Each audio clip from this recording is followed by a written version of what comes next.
Show is sponsored by HiveMind CRM. It is more than just a CRM. It is a real estate and business mastermind that comes with an all-in-one CRM. You can have unlimited websites and users. You can call, text, RVM, and email all in one user interface. And you can set up custom automations for any type and multiple businesses. 65% of companies start using a CRM system within the first 5 years of business. Once implemented, the HiveMind will save you on marketing, give you more time, and make more money.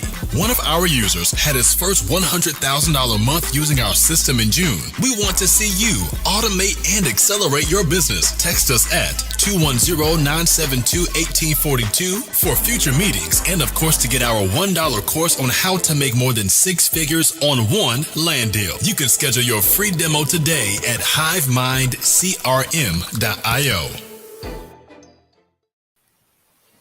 Hey guys, welcome to another episode of the Hive with Us podcast. My name is Anthony. I'm here with Daniel Martinez. We have a really cool guest on here today. It's something that I've been interested in for a long time. The longer that we're in the land business, I feel like the more evolved we're getting, right? So from where we started to where we are now, I feel like we're worlds away because there really is levels to this stuff. And today's guest is going to talk to us today about land banking, something I'm super interested in. It looks like it could be an amazing investment opportunity if you have money sitting around. So let's just get right into it.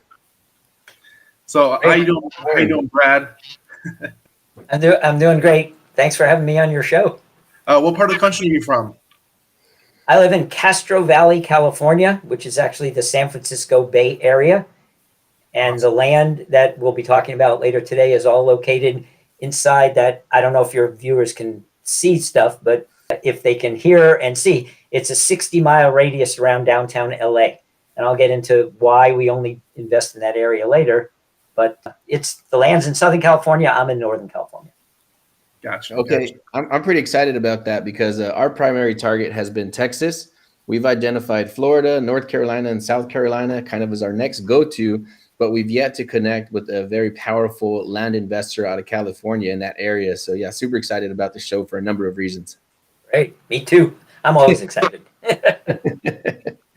So can you kind of jump into like what is land banking, and like can you like break that down into like granular? Because a lot of people like might have heard it, but they don't understand what it means 100%. Yep. And I'll keep my answers fairly short and brief. And if you need more elaboration, just ask me, because I've been told several times that I talk too much, and especially about land, I can talk for hours about it. So bottom line, I help patient investors diversify their portfolios. Most of my clients will use like self-directed IRAs and dormant 401ks, but you can do cash as well and other ways.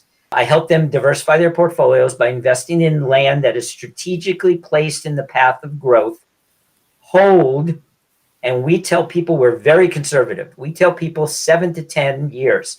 This is not a flip. This is not cash flow. This is not get rich quick. This is for very patient real estate investors. You buy and hold roughly 7 to 10 years. And yes, you could exit sooner or later, but that's on average.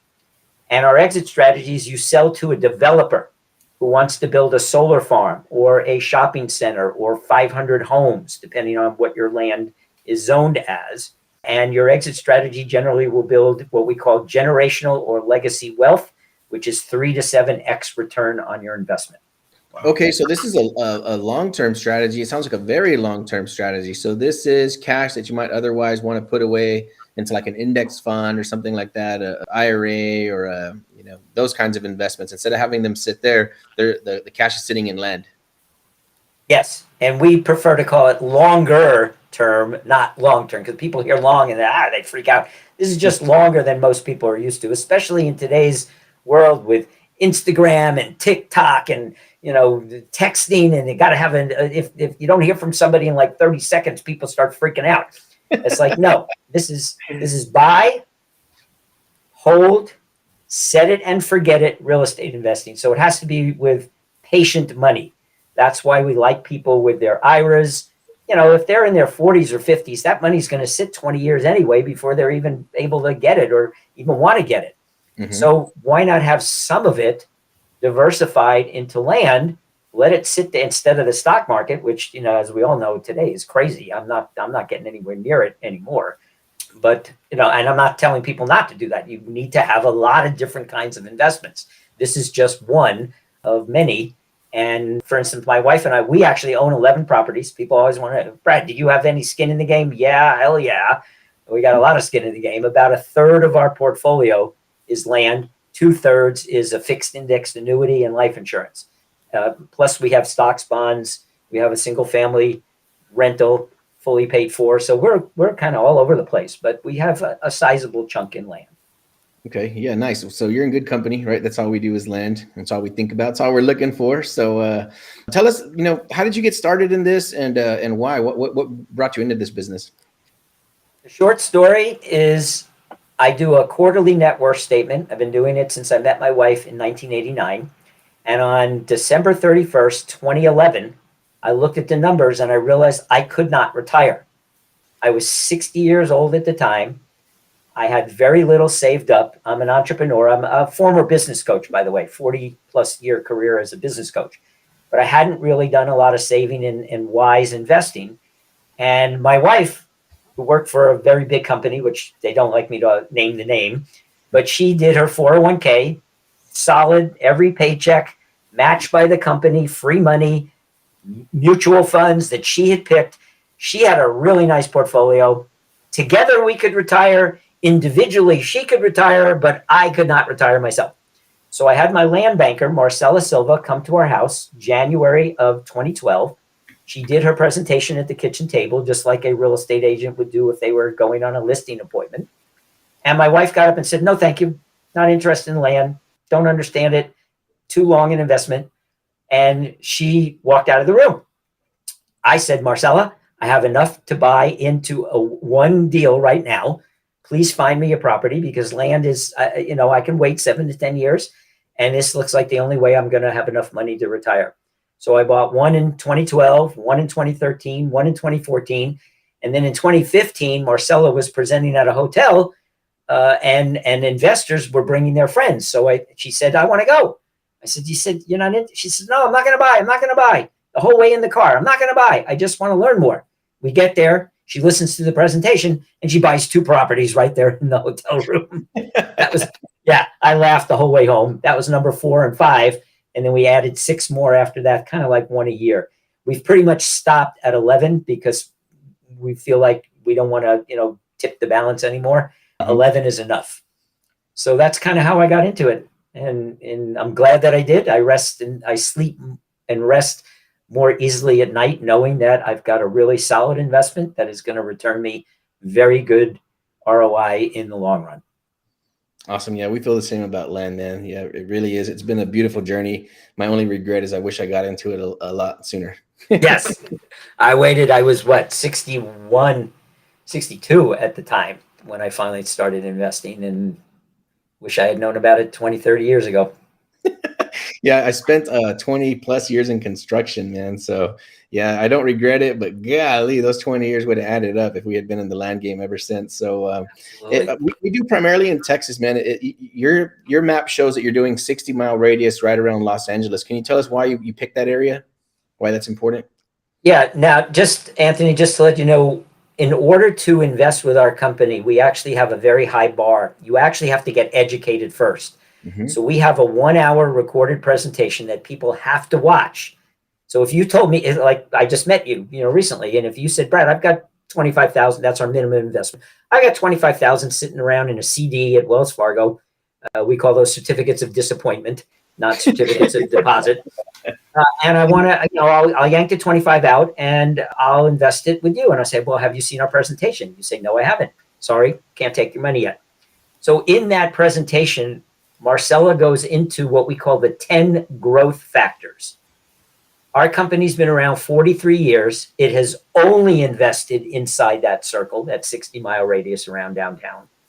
And the growth factors include things like closeness, proximity to a major port, job increase, population increase, infrastructure development. As an example, Lancaster and Palmdale are 2 of the cities we invest in. The city government, about a year and a half, a couple of years ago, as part of their general plan, the city government of the 2 cities put $180 million into widening 5 of the off-ramps off Highway 14. Now you got to ask yourself, why would a city government spend $180 million of its own money to widen the off ramps and make it easier for people to get on and off the freeway if something wasn't happening there? I mean, they wouldn't do that.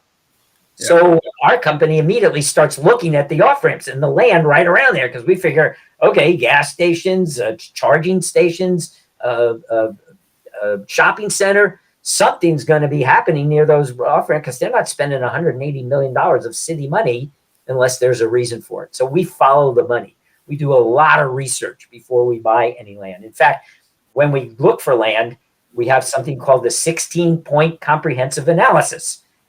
And every piece of land goes through this 16-point checklist. And if it doesn't get 16 yes check marks, we don't buy it.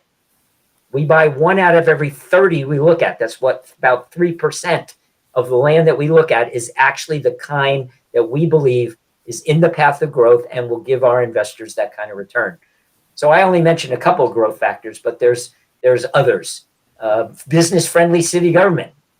If the city government is opposed to building housing, well, duh, that's not good. You got people moving in, but they got no place to live. Where are they going to stay? You know? Mm-hmm. So you got to have all these 10 growth factors going on at the same time, which other areas of the United States might have some of them.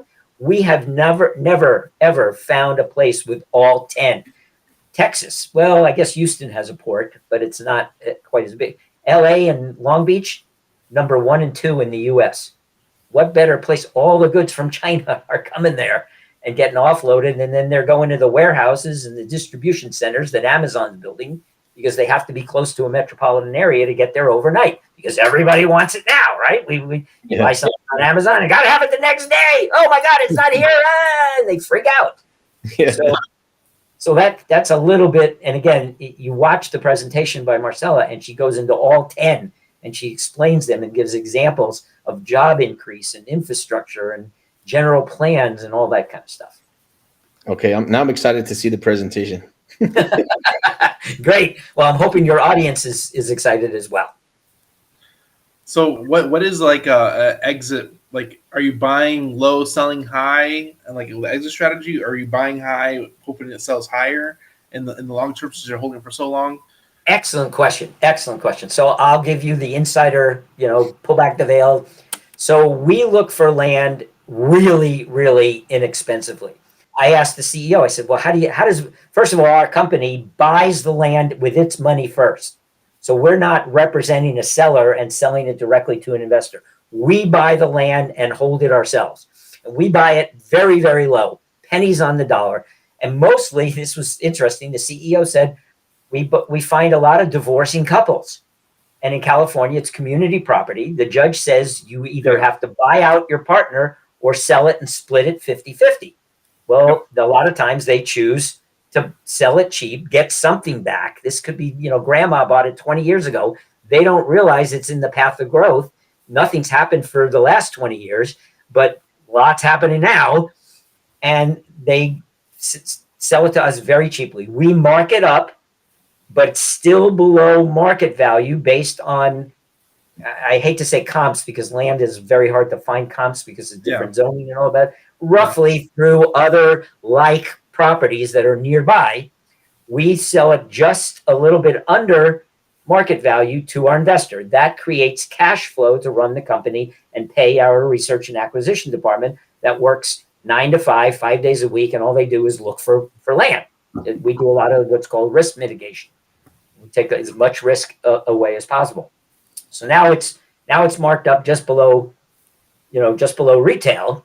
And the investor then holds it and rides it the 7 to 10 years or more or less, depending on the particular property, and goes for that bigger return, that 3 to 7 times return. They invest 50.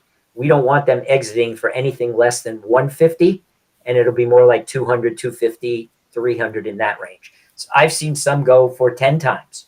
I've seen people turn down offers at 10 times because they know it's worth more. There's another property next door that's selling for, more than what they just were offered. So they say, hey, this is long-term. I don't need the money now. I'm just going to wait until they give me the price that I want.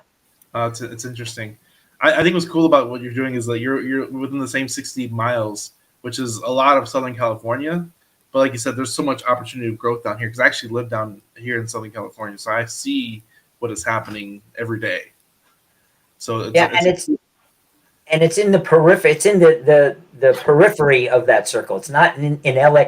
In LA proper, you're talking, $4 to $8 million per acre. If you can even find vacant land, there's just no more in LA itself, Los Angeles, the city. But when you get into Palmdale, Lancaster, Desert Hot Springs, Cathedral City, Adelanto, Victorville, kind of all in the outer edge of that circle, there's still a lot of opportunity left. That's cool, man. That's what we do. We're outskirts investors. Yep. It's called the exurbs. And we define that as a suburb of a suburb. So you get into the suburbs of LA, like Riverside, Malibu, but those are suburbs. Those are fully developed, very hard to land bank there. But the suburb of the suburb, further out, that's where all the opportunity is. Yeah, I was just going to ask because I know what we do to find our land. How are you guys finding land? Well, as I mentioned, we have a department called Research and Acquisition Department, probably 5, 6, 7 people working. Oh, I thought I turned off my ringer. It's ringing. Maybe somebody wants to buy land. I'll get back to them later. And I actually went and turned off the ringer, but it went back on again. Anyway, the Research and Acquisition Department, these are people that are just working full time from 9 to 5 right now, even as we're talking. And all they do is comb that area that we invest in and look for land that's either somebody that's been paying their property taxes and doesn't want to pay anymore, somebody that's getting divorced that has to get rid of it. They just look all the time to find some property that meets our 16-point comprehensive analysis, and then they make an offer. They may have to negotiate, but as long as they get it at the price that they know that there's still a lot of room left, that it's still below market, that's what they're doing, and that's how they find the land. They're cold calling or sending mailers, or I don't know the exact process. They actually, well, I'm a salesperson, for the company. I'm a real estate agent, and they won't really tell me. It's kind of the secret sauce. What I do know is a lot of the scrutiny has to do with maps. We actually own maps. You guys are pretty young, but have you ever heard of microfiche? No. I don't think so. It's silent. You don't even know. So some of your older listeners will know what I'm talking about. Back in the day, I'm 71, so I've been around for a while. Back in the day, you have these, they're a little piece of plastic film that's maybe 6 inches by 6 inches, has a ton of information on it, and you would place it on a projector. The light would come up through the microfiche and project it on the wall. And you could have hundreds and hundreds of documents on one little slip of paper. We have an entire box of microfiche. We have maps that the city and county of Los Angeles don't even own.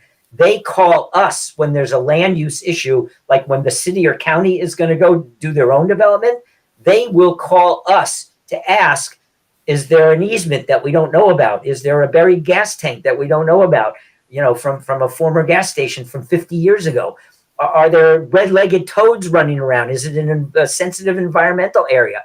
They don't own these maps anymore. We bought them years ago, decades ago, and they're actually under lock and key in the map room.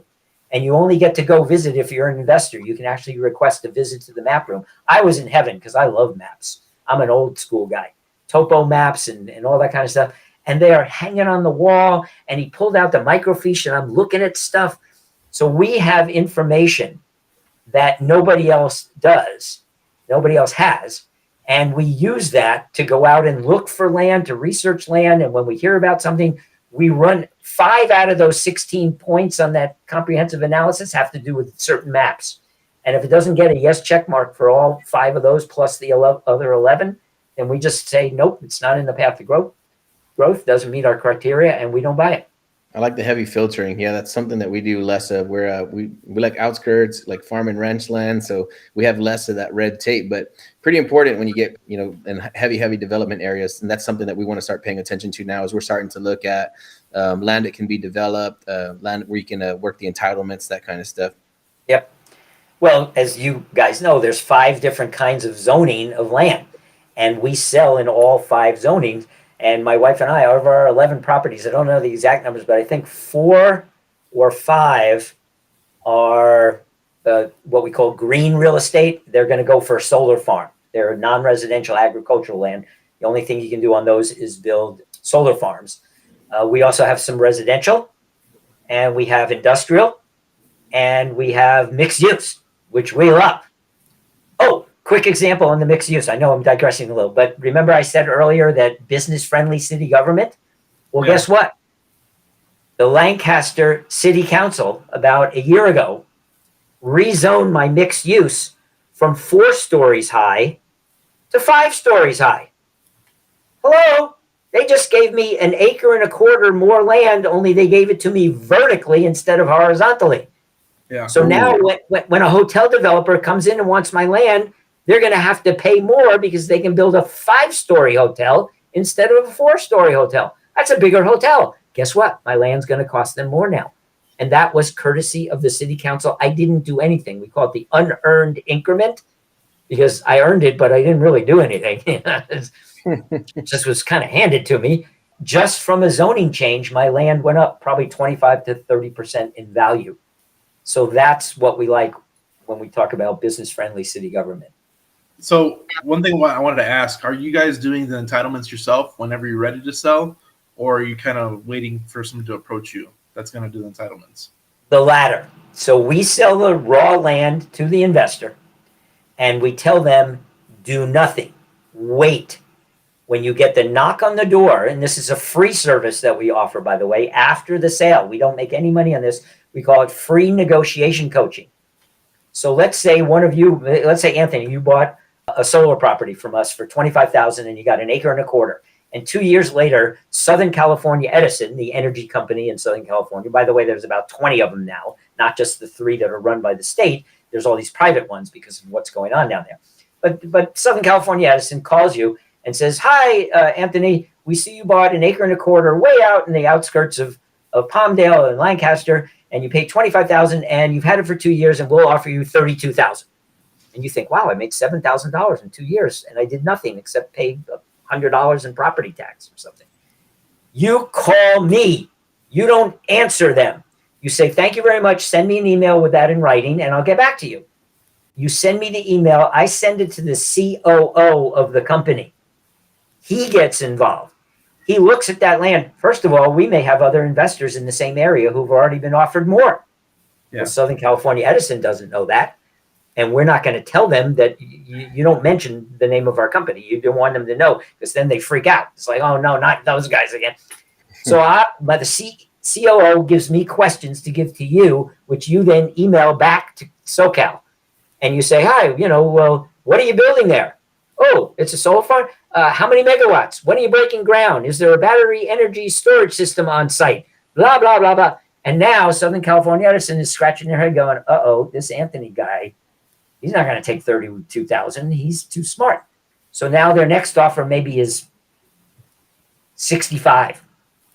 They bump it up. And you're like, wow, that was pretty quick. I didn't do anything except to ask questions. You still don't accept. It's still lowball. It's not 3 times. 3 times your investment is $75,000. You're not even there yet.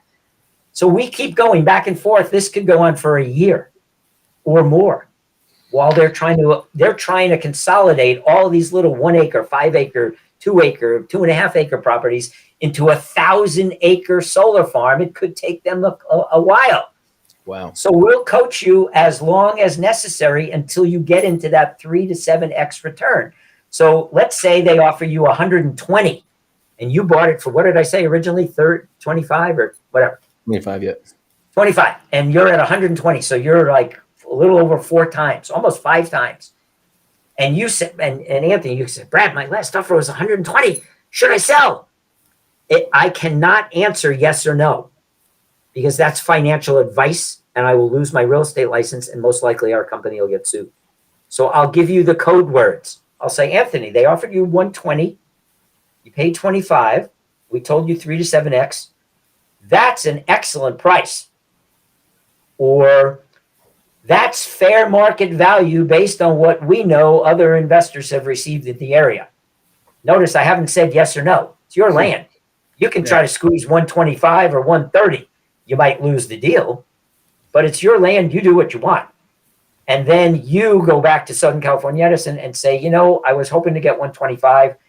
The next day they call, okay, God, Anthony, you are a really tough negotiator. All right, 125. And then they send you the contract. Guess what? We'll look at the contract. We're not attorneys. We will just give you land banking advice on that contract. And we'll mark it up. We'll cross out things and send it back to you and say, these are the things you need to ask them. And they get pissed off. They'll call you up and say, did your attorney do that? You can't do that. You can't. Our COO cut out one entire paragraph once because it said, they were negotiating with 9 different people. And this was my friend this was his land, her land. And they said, if at any time, any of the other 8 people back out of the deal, you owe us attorney's fees. Hello? Is anybody in their right mind going to sign that contract? Hell no. Why would she pay attorney's fees if somebody else backs out of the deal? So she crossed out the entire paragraph, sent it back, and their attorney said, you can't do that. And she said, yes, I can. It's my land. I'm selling it to you. I don't care about these other 8 people. That's your problem. So they're still negotiating, but they keep bumping the offer up. She started, oh God, you don't know. That story is incredible. In fact, she may even tell that story in the recording, and you'll see the progression. She actually shows you the offer letters that she got and the progression from, they paid $92,000 for the land. The first offer was 126, 335, 509, 600, and they've turned down every one of those, and they're still going. So I got a multiple part question with all that being said now. Are these like syndication? Do you have to be accredited, or am I an individual owner of the land? How does that work? Great questions. No, you don't have to be accredited. No, they're not syndications, though you can, as you know, well, maybe you don't know, guys, because you don't do much in California, but at least in California, the law is you can invest with up to 4 non-family members and 8 family members can pool their money to buy. There's pros and cons. Obviously, you can buy a bigger piece of land if you get more people, or people with a lesser amount of money can get in, which is what I did on my first property. I got in for just under 20,000, and I owned 17% of that first property that I got because I couldn't buy the whole thing. I didn't have enough money. I said, but I want a piece of it. So you can go in with people and do it that way. The downside is everybody has to agree to sell at the same time. We've never, ever in 43 years of the company being around had an issue with somebody saying, no, I want to hold out for more, because through our coaching, once they get the code words, that's an excellent price, they know it's time to sell. And when they're looking at 4, 5, 6 times their investment, they're very, very happy and ready to do it. I think that answered you asked about accredited and syndications. Yeah, I think we got it all. Yeah. And it's a fee simple deed. You're getting a fee simple deed from the state of California. You own the land. It's yours. You can go put an RV on. If it's residential, I guess you could put an RV on there and camp out. The city government's not going to be real happy with that, because that they don't want a bunch of RVs in these places. They're hoping that it's going to go for like 500 homes from KB Homes or Lennar or somebody like that. But it's your land. I went down and picked up scoops of dirt from 3 of my properties, put them in plastic bags, labeled them, and brought them home, because dirt is gold. So I got my little packets of dirt from some of my properties. It's a fun business. So are you looking for because like me, like $25,000 in California, that's probably like a quarter acre, or like it's gonna be something small. Nope. Our minimum size is an acre. So if you want to dip your toe in the water, which many of my investors start out by just saying, Brad, I just want to check this out and try it and start watching. Oh, we also do free update webinars on Tuesday evenings for a half an hour. The COO does an update on what's going on in the areas where I invest. That's how I found out about the city council rezoning my land. I don't get a notice from anybody. I heard about it from the COO who heard about it because we go to city council meetings and we get the general plan, and we follow up and make sure that we're staying abreast of things. So That's how I heard about it. So I forget where I was going with that, but that's, oh, he was asking about, what was his question again? Anthony, do you remember what Daniel just asked? He was asking if 25,000 seems like it would only buy a quarter acre. I'm sorry. Yes. So yeah, minimum investment is 25,000, and that will get you at least an acre, sometimes an acre and a quarter of the lowest zoning, which is the non-residential / agricultural land, and that's the land that goes to the solar farms. So yeah, you can own just 1 1/4 acre yourself outright. Dang, that's cheap actually. 25,000 for an acre. You can't even find that in the San Antonio area, not even in the outskirts. I mean, you got to go pretty far out to find an acre for 25 grand. Yeah.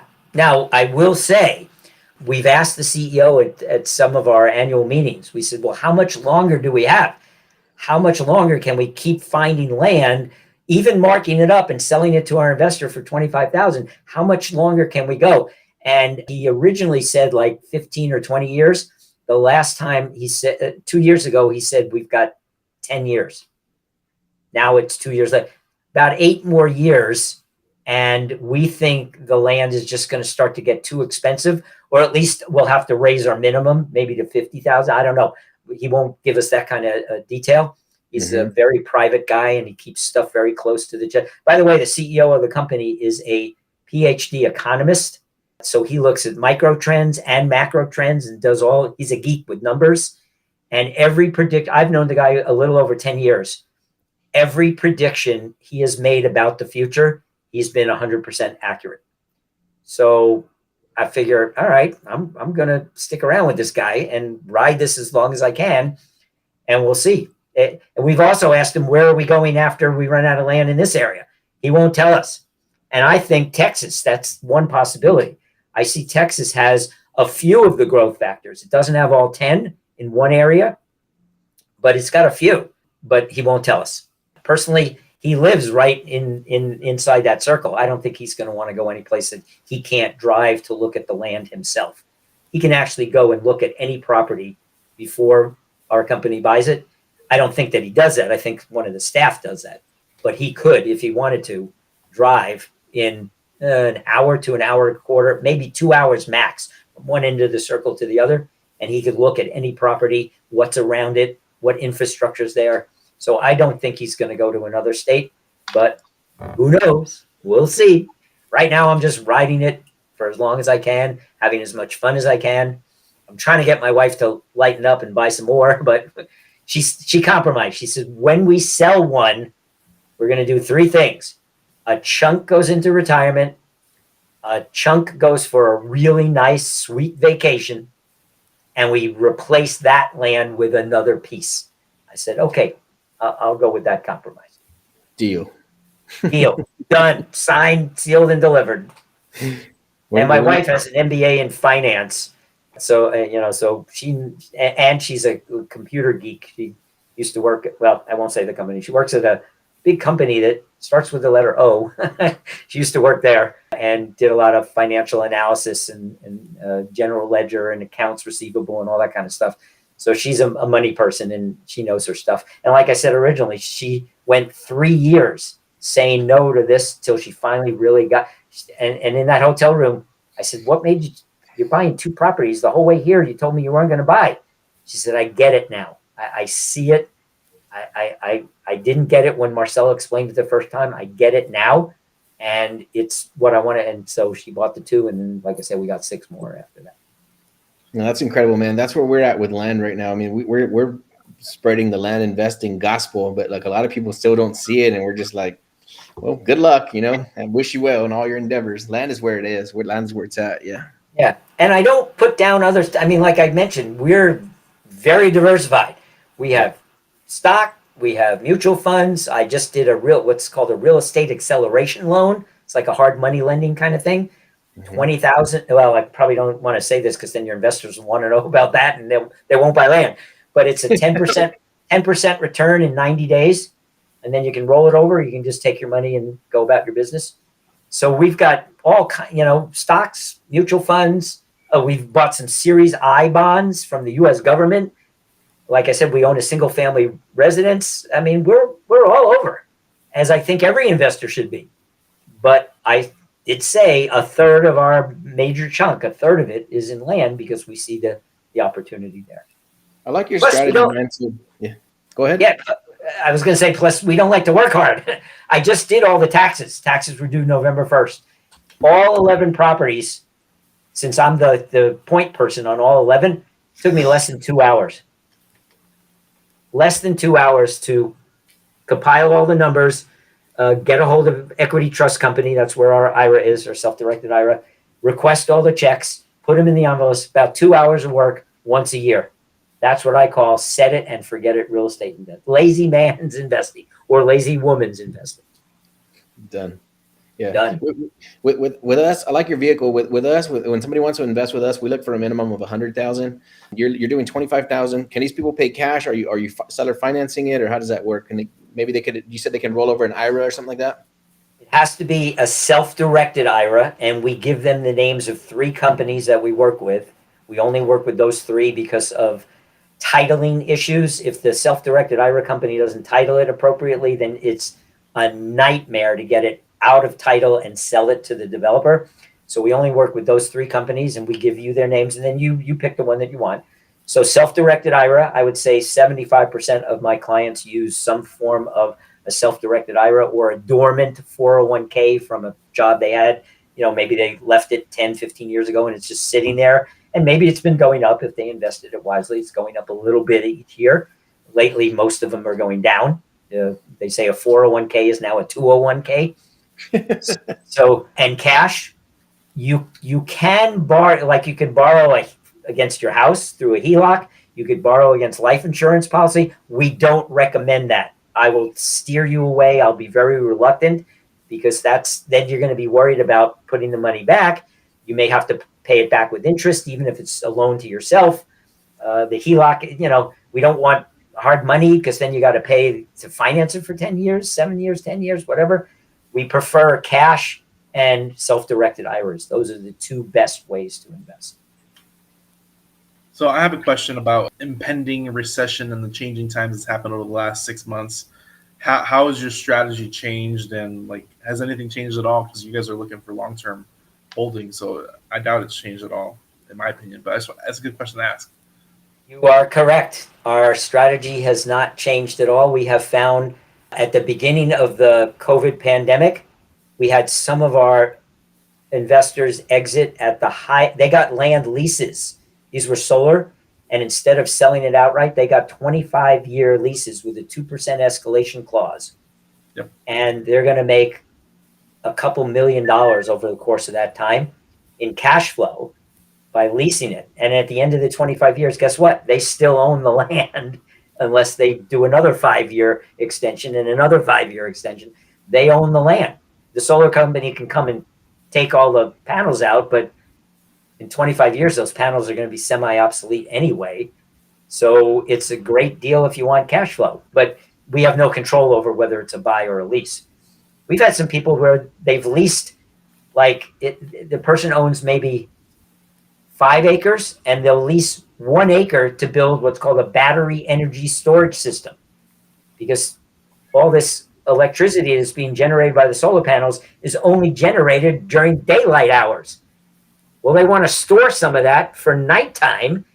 Apparently, between 4 and 9 p.m. is the highest usage of energy in California. People come home from work, they turn on all their appliances, they fire up the laptop and the TV, and they start cooking on their, in an electric stove, and then they turn on the air conditioner and they charge their electric car. So these battery energy storage systems need a large chunk of land to build so that the energy companies can store some of the electricity that they're generating. So sometimes a person will lease or sell just 1 acre out of their 5 to have them build an energy storage system, and later they'll sell the rest of it for the solar field that they know is coming, the solar farm that's coming. So our strategy really has not changed 1 iota. What we've found is more people are buying at the lower end. That has changed a little bit. We have a lot more people wanting solar because they just see, because of the laws in California. Oh, that's another one of the 10 growth factors. The laws in California are all pointing towards solar. SB 100, Senate Bill 100, signed by Governor Brown, 2018, requires the entire state of California to get all of its electricity for buildings and homes from renewables by 2045. That's a state law. Can't be changed. Huge. And Yes. right now we're at 33%. So we got to go triple what we currently have in 20 years. And it's taken us 30 years just to get to here. So the solar companies and the utility companies in California, they're going crazy building these solar farms because they're going to be fined tens of millions of dollars per year for not meeting the goal. So they're going crazy. I think the last statistic I heard, Anthony, was 50 square miles of land inside that circle have disappeared to solar farms in the last 2 years alone. Whoa. So they're racing against the clock, everybody. They're going crazy, nuts. So we love the solar. It's an easier entry for people that only have the 25,000. They can get a piece and then, sell it for 75 or 100 and buy a bigger piece. That's what we hope. We do 1031 exchanges. We help people with those as well. Oh, very nice. That'd be very helpful. That's something we're looking more into as well. Well, man, where can people find you? Where can people get a hold of you when they're ready to throw some money into this deal? And how does that work? Well, even before they're ready to throw money, if they just want to learn more, if they want to get the link to the 1 hour presentation, which they have to watch before I can even take their money, we don't even get to the money conversation until they have been educated first on the screen, or hopefully if they're listening, they can remember this. Email is the best. Brad@bradwarren.com. BRADWARREN. It's my name. I got it because it would just in case I'll never forget my name, or at least I hope I won't. So it's easy to remember my email, Brad@bradwarren.com. Make sure that they say, I heard about you on the Hive Mind Network, the Hive with Us, whatever you guys title your actual program. Make sure they let me know, because I always like to give credit where credit is due and thank the people. By the way, I also have a referral program, and I thank people with cash, with money, for sending me referrals. So I want people to know that, and so they got to tell me where they heard about it. That is something I ask every person that emails me. And I'll be happy to get back to them. Usually within 24 hours, I answer my emails, and then we find a time to meet via Zoom. I chat with them. I look them up on LinkedIn. I look them up on Facebook. I want to know something about them, and they can look me up. And then we chat, and then they watch Marcella's presentation. And then if they still want to invest, then we talk about that process at that point. Beautiful, man. Yeah, this was a great episode. This is a great learning experience. It's something that we're going to start to look into ourselves, and I'm excited to see where this goes. So guys, if you're looking to invest in land banking, if you want to take a closer look at it, I think it's an amazing strategy. You have an incredible team behind you. So yeah, man, it sounds like you guys are the scientists of this environment. So yeah, I would like to take a closer look at it myself. So I am going to be emailing you for more information, and yeah, looking forward to doing this again as things progress. Well, thank you. Very much appreciate being on the podcast, the program. You guys ask great questions, and hopefully this is at least educated the entire audience as to land banking and the possibilities. Yeah, I got a lot better idea of it myself now too. So my gears are spinning. So I'm sure I'll be in contact with you, and I'll have some more questions myself. All right. Look forward to hearing from you. Thanks, Brad. You have a good day, man. Thank you for hanging out with us. My pleasure. Take care. Bye-bye, everybody. Hey guys, if you would like to receive hot leads right to your cell phone in a text message, check out hiveleads.io, and you can receive the same leads we've been receiving in our campaign for 3.5 years that's made us successful in the land game. Check us out. The show is sponsored by The List Guys. Do you need more leads in your local or virtual market? 1 in 10 small businesses don't invest in any kind of marketing. The List Guys have over 35 plus list types to choose from, and you can mix and match any list or criteria. We also use the Skip Trace list and provide up to 7 numbers and email addresses. Every list you purchase will be scrubbed against previous purchases. The List Guys are here to save you time. Contact The List Guys today at www.onelistguys.com. That's www.thenumber1listguys.com.